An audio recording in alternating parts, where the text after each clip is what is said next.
warahmatullahi wabarakatuh. Apa kabar kalian hari ini anak-anak? Baik, alhamdulillah, luar biasa, Allahu Akbar. Anak-anakku sekalian, hari ini kita masuk ke tema 3, yaitu tugasku sehari-hari.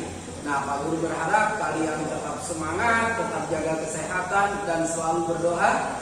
Mudah-mudahan virus atau penyakit yang ada di negara kita ini akan cepat selesai, ya, sehingga kita dapat kembali lagi ke sekolah bersama Pak Guru, Bu Guru, dan teman-teman sekalian. Nah, anak-anakku sekalian, di pembelajaran yang pertama ini kita akan membahas tentang dena rumah atau letak rumah. Nah, kenapa sih Pak kita harus tahu dena rumah? Ya, supaya kita tahu nanti kalau ketika ada yang tanya, di mana kamu tinggalnya, kita bisa menjelaskan rumah kita menjelaskan arahnya sampai ke rumah. Apalagi kalau sekarang kan banyak tuh abang-abang yang mengirim paket, pasti dia kalau ini tanya, Dek, tahu nggak rumahnya segini? Nah, itulah supaya kita tahu di mana letak rumah kita dan letak rumah seseorang. Ya, oke. Sekarang kita coba amati dena yang ada pada gambar di sini. Sekaligus ada bacaannya, ya. Oke. Di sini adalah kita amati mengenal letak rumah. Nah, di sini samping ada gambar denanya. Ini adalah gambar dena atau letak rumah seseorang. Nah, kita perhatikan dan Siti tinggal di Jalan Ki Hajar Dewantara nomor 25. Nah, ini nama jalannya, Jalan Ki Hajar Dewantara. Di sebelah kanan rumah Siti ada rumah Adi. Sebelah kanan. Nah, ini yang perlu kita pahami. Nah, kalau di sebelah kanan berarti kalau misalkan di sebelah kanan rumah Siti, kita jadi Siti. Nah, begini posisinya ya, Siti. Berarti ini sebelah kanan Siti, ini sebelah kiri Siti. Bukan begini. Nah, kalau ini berarti kebalikannya. Berarti di sebelah kiri Siti, ya, di sebelah kanan. Dan kita lihatnya adalah seperti ini, sebelah kanan dan sebelah kiri. Oke, paham ya? Oke, di sebelah kiri rumah Siti ada rumah Ayu. Ya, tadi posisinya sebelah kiri. Berarti ini rumah Ayu di sini, sebelah kirinya. Ini sebelah kirinya Siti. Berarti ini kebalikannya di sebelah kanannya. Ya, paham? Oke, di depan rumah Siti ada musola. Rumah Siti di sininya ini, artinya di seberang jalan, ya. Ini musolanya di sini, berarti di depan rumah Siti. Nah, rumah Siti terletak tidak jauh dari sekolah. Siti berangkat ke sekolah diantar ayah. Kadang Siti pergi ke sekolah naik angkutan umum. Ongkos angkutan dari rumah ke sekolah 1.000 rupiah. Nah, sebelum kita masuk ke pertanyaan itu, paham ya cara membaca dena. Berarti ketika tadi ditanya rumah Siti, berarti kita posisinya sebagai Siti. Nah, ini yang sebelah kanan berarti sebelah kanan rumah Siti. Ini sebelah kiri, ya, tidak seperti ini, tapi kita langsung menghadap ini. Saya Siti sebelah. Paham ya? Oke, sekarang kita lanjut ke pertanyaan berikutnya. Tadi nih, ya. Siapakah yang tinggal di sebelah kanan rumah Siti? Ingat tadi posisi Sitinya. Berarti rumahnya siapa? Rumah Adi. Siapakah yang tinggal di sebelah kiri rumah Siti? Sebelah kiri Siti. Berarti rumahnya siapa? Rumah Ayu. Ya. Yang ketiga, di manakah rumah Siti? Nah, di mana dia tinggalnya Siti tadi? Di Jalan Ki Hajar Dewantara nomor berapa tadi? 25. Nah, berapakah ongkos angkutan umum dari rumah Siti ke sekolah? Yaitu berapa tadi dibacaan? 1.000 rupiah. Paham anak-anak ya? Nah, nanti kalian bisa belajar lagi cara membaca denah atau letak rumah bersama orang tua kalian. Oke, mudah-mudahan tetap semangat ya. Pasti bisa. Oke, terima kasih. Alhamdulillah anak-anak, kita ketemu lagi sekarang di tema ketiga. Kalau kemarin kalian sudah melaksanakan penilaian tengah semester untuk tema 1 dan 2, nah gimana nilai matematikanya? Puas dengan hasilnya? Nah, jangan lupa ya nak, walaupun kita sudah melewati pembelajaran 1 dan 2 bukan berarti kita melupakan pembelajarannya. Kalian harus tetap menghafalkan perkalian 1 sampai 10 karena itu akan menjadi bekal kalian nanti ke depannya. Ya, jadi tetap dihafalkan, diulang-ulang supaya nggak lupa. Nah, sekarang di tema ketiga ini, di pembelajaran pertama, kita akan belajar mengenai pecahan nilai uang. Tentu kalian sudah pernah melihat yang namanya uang, bukan? Nah, apa sih mata uang dari negara kita, negara Indonesia? Betul sekali, mata uang negara kita adalah rupiah. Nah, rupiah itu ada dua bentuknya. Ada yang berbentuk logam, ya, seperti ini logam. Ada juga yang berbentuk uang kertas, seperti ini, ya. Nah, uang logam dan uang kertas ini memiliki nilai. Nah, nilainya berapa? Nanti kita akan belajar. Nah, kalau uang logam yang paling terkecil itu adalah 100 rupiah. Pernah lihat ya kalian ya, 100 rupiah. Nah, kalau uang logam yang paling besar, uang logam nilainya 1.000 rupiah. Ini yang paling besar. Tapi kalau dalam pecahan uang kertas ya, kalau uang kertas itu yang paling kecil adalah 1.000 rupiah untuk sekarang. Kalau dulu ada 500 rupiah. Nah, yang paling besar adalah 100.000 rupiah. Nah, siapa yang punya uang seperti ini? Nah, nanti kita akan belajar tentang uang-uang ini, ya. Nah, di sini kita akan belajar mengenai pecahan dan nilai pecahan dari uang-uang tersebut. Oke, kita ulang ya. Ini adalah 100 rupiah. Oke. Lalu 200 rupiah. Lalu 500 rupiah. Lalu 1.000 rupiah. Nah, sama seperti zaman yang lain. Misalkan ini adalah tidak mirip, tidak apa-apa ya nak ya.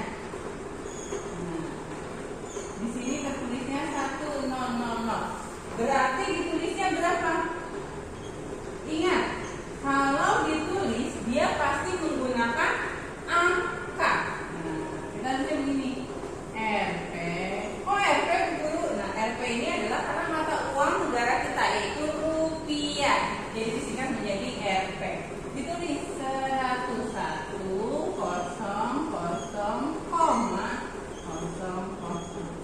Nah, ini ditulis 100 rupiah.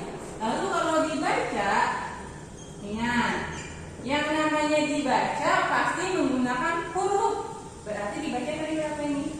Bukan Rp rupiah 100, bukan, tapi nominalnya dulu, nilainya dulu. 100, baru rupiahnya di belakang. Rupiah. Tidak boleh disingkat ya anak-anak. Kalau dalam dibaca, pembacaannya dia tidak disingkat, tidak 100 Rp, bukan 100 Rp. Ini salah. Atau bukan juga Rp 100. Nah, ini juga salah ya. Yang paling tepat adalah nominalnya dulu baru rupiahnya ya. Jadi 100 rupiah. Nah, itu tadi yang nilainya paling kecil. Sekarang setelah 100 rupiah tadi ada berapa lagi? Nah, kita tulis. Ditulis.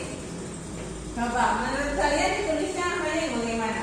Betul, Rp 200,00. Namanya dibacanya 200,000.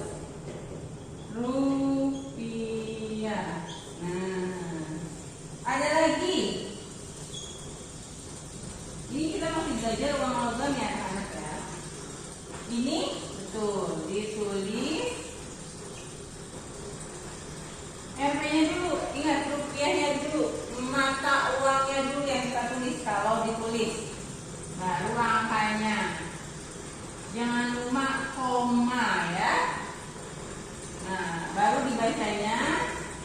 Kalau dibaca nominal dulu. 500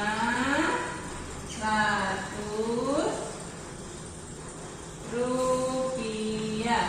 Nah, yang terakhir tadi berapa? Nah, uang logam yang terakhir adalah ini uang logam yang paling besar ya. Paling besar nilainya. Kalau dalam logam, kalau kertas tadi beda lagi. Ditulis. Nah, karena ini nolnya ada 3, harus ada pemisahnya. Jadi RP 1 titik dulu. Ya, menyatakan pemisah antara 1000 dan 100 ya. 1001,000,00. Nah, kalau tadi yang 100, 200 dan 500 tidak ada titiknya karena dia masih dalam bentuk ratusan. Kalau dia sudah ribuan, jadi pemisah ribu nih. Harus ada tanda titik di angka sebelumnya 1,000,00 ya. Dibacanya sama seperti yang lain. Nilai uangnya terlebih dahulu 1000, baru mata uang kita rupiah. Nah, ini adalah pecahan nilai mata uang dalam bentuk logam. Ya anak-anak, ya ini yang bentuk logam. Nanti kita akan belajar lagi yang bentuk kertasnya. Nah, sekarang dari yang bentuk logam ini kita bisa membandingkan. Kamu lihat, kalau kamu mau membandingkan 100 dengan 200, kira-kira 100 itu lebih apa? Betul. Nih kalau misalnya kita buat lagi ya, ini 100.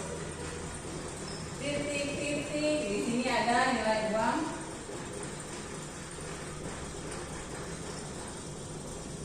Nah, 100 titik-titik 200. Berarti 100 itu apa? Kemarin kita sudah belajar tentang perbandingan. 100 itu lebih kecil. Nah, ya seperti itu. Ini kalau kita membandingkan. Ada lagi misalkan dulu punya uang. Uangnya banyak nih dulunya. Ini 100.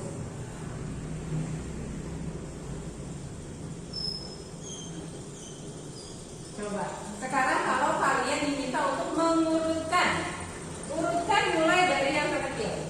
Urutkan mulai dari yang terkecil. Nah, perhatikan. 100 rupiah, 1000 rupiah, dan 500 rupiah. Kira-kira menurut kalian yang paling kecil yang mana? Kalau uang pasti kalian tahu. Nah, betul, 100 paling kecil. Berarti 100 itu kita tulis 100 itu ya RP 100,00. Terus setelah itu 500 RP. Selanjutnya baru terakhir RP 1000. Atau boleh juga kalian menggambarkan bentuk uangnya ya, 100 baru 500 baru 1000. Atau boleh juga kalian kasih tanda di sini. Ini nomor 1, nomor 2, dan nomor 3. Nah, ini adalah pecahan uang dalam bentuk logam. Ingat baik-baik ya, anak. Nah, baik-baik Ibu Guru perkenalkan. Ini 100 rupiah. Oke. Ini 200 rupiah. Oke. Yang ini 500 rupiah. 1000 rupiah. Ya. Gambarnya. Lalu ada 2000 rupiah. Ini dalam bentuk kertas. Ya. Kalau kertas dia bentuknya persegi panjang. Kalau logam dia seperti lingkaran. Ada 5.000, ya, 5.000 rupiah. Lalu ada 10.000 rupiah. Di buku kalian juga nanti ada 10.000, nolnya ada 4 ya nak ya. Nih, nolnya ada 4. Oke. Setelah itu 20.000 rupiah. Lalu 50.000 rupiah. Dan terakhir adalah 100.000 rupiah. Nah, ini uang yang berlaku. Uang ini biasanya Ya, uang ini adalah alat pembayaran yang sah yang biasa digunakan untuk transaksi. Kalau zaman dulu kita menggunakannya barter. Kalau kalian tahu barter itu adalah bertukar barang dengan barang. Misalkan kalau orang dulu tuh padi beras ditukar misalnya sama kambing atau sama apa dan sejenisnya. Tapi kalau sekarang sudah ada alat pembayaran yang sah yaitu uang. Nah, uang ini digunakan untuk membayar apapun yang mau kita beli. Misalnya kamu mau beli kue, mau beli baju, beli sepatu dan sebagainya. Alat pembayaran yang dipakai adalah uang ya. Nah, oke, kalian paham ya anak-anak ya. Coba kalian di rumah boleh belajar sama ayah bundanya. Gak perlu pakai uang beneran, gak apa-apa. Kalian bisa buat uang-uangan ya. Karena kan sekarang kita nggak boleh ya terlalu sering megang uang. Nah, kalau udah megang uang jangan lupa cuci tangan yang bersih pakai sabun ya, supaya kuman-kuman yang ada di uang itu tidak menempel pada kita dan kita terhindar dari penyakit. Oke, setelah ini kalian akan melanjutkan pembelajaran dengan Bu Nisa SPDP anak-anak ya. Sampai ketemu lagi kita di pembelajaran berikutnya. Hai, ketemu lagi dengan Bu Nisa. Anak-anak, hari ini kita akan belajar masih tema 3, subtema 1, pembelajaran yang pertama. Tadi kita sudah belajar dengan Pak Sodikin tentang dana. Kemudian dilanjut dengan Bu Mariani tentang uang. Nah, ini uangnya ya. Ini kita jadi semangat nih ya. Selanjutnya untuk SBDP kita akan belajar tentang pola ketukan birama ya. Sebelum belajar tentang pola ketukan birama 1, 2, 3 dan 4, kita akan belajar apa itu irama. Nah, irama adalah bunyi yang beraturan dan berulang. Jadi bunyinya teratur dan diulang-ulang. Nanti akan menghasilkan suatu irama.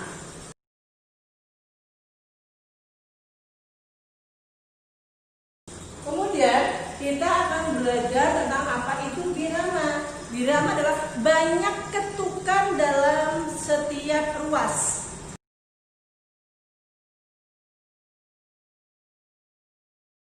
Irama dan birama. Nah, nanti kita akan belajar tentang pola ketukan birama.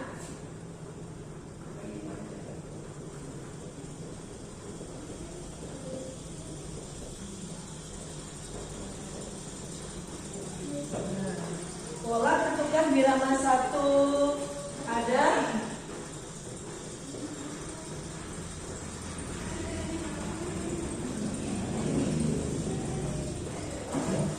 pola ketukan birama 1, ada pola ketukan birama 2. Selanjutnya ada pola ketukan birama berapa nak? Ya betul, 3.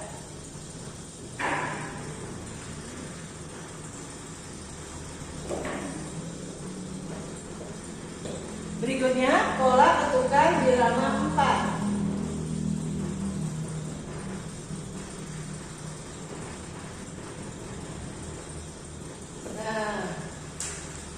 Nanti apa itu pola ketukan birama? Nah, untuk membuat pola ketukan birama kita bisa menggunakan alat musik ritmis. Contohnya ini. Apa itu alat musik ritmis? Ada alat musik yang tidak menghasilkan nada. Jadi nggak ada nada do, re, mi, fa, sol, itu tidak ada. Tapi nanti akan menghasilkan bunyi dung atau cereng-cereng atau jreng-jreng atau apa itu tergantung alatnya. Nih, contoh alat musik ritmis yaitu rebana. Kemudian bu guru ada namanya tamborin. Nanti kamu bisa juga cari ya, apa lihat di Google apa saja, bisa gong, bisa kentongan dan lain sebagainya. Selain menggunakan alat musik ritmis untuk membuat pola ketukan birama, bisa menggunakan benda-benda yang ada di sekitar kita. Bisa menggunakan meja, bisa menggunakan botol, bisa menggunakan panci mamanya di rumah, apa toples apa juga akan pecah ya. Tuh, kemudian bisa juga menggunakan anggota tubuh kita, menggunakan tangan, bisa untuk bertepuk tangan. Nah, ini menghasilkan bunyi apa? Prok-prok ya. Nah, ada 1, ada 2, ada yang 3. Nah, bisa menggunakan jentikan jari, bisa juga menggunakan kaki yaitu hentakan kaki. Ya. Untuk menghasilkan pola birama ketukan birama maksudnya bisa menggunakan alat musik ritmis. Masih ingat apa tadi?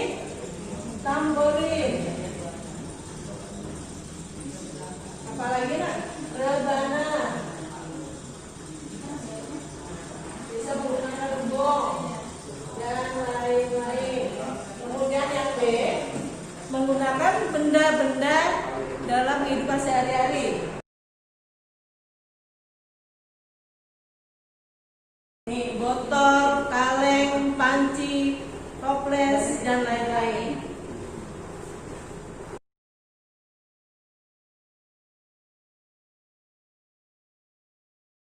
Oke, itu ya. Kemudian kita akan belajar sekarang pola ketukan birama 1. Berarti hanya hitungannya hanya 1.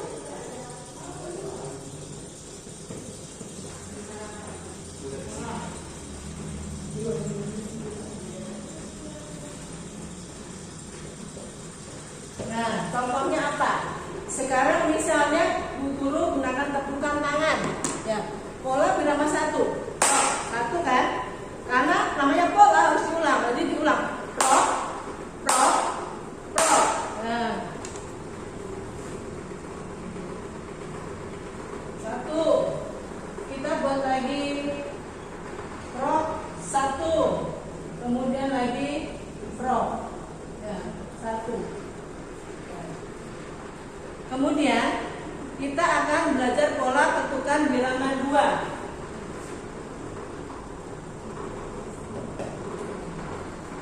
Kita akan menggunakan rebana ya. Pola ketukan birama 2. Jadi kita pukul sebanyak 2, hitungannya 2. Nah, 2 lagi. Kasih jeda baru 2 lagi. Jeda 2 lagi.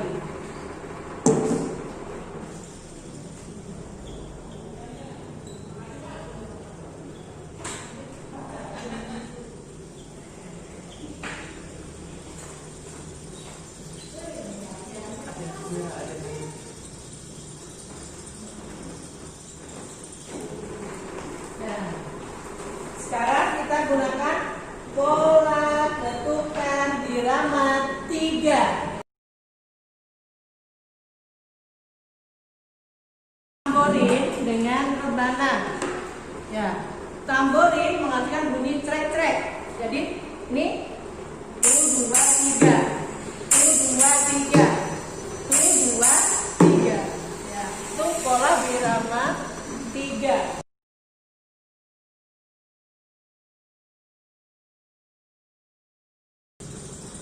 Misalnya nih ya, ini 2, ini pakai ini 2. Ya. Ini 2. Nah, 3 4. Ini 2 3 4. Ini 2 3. Nah, langsung.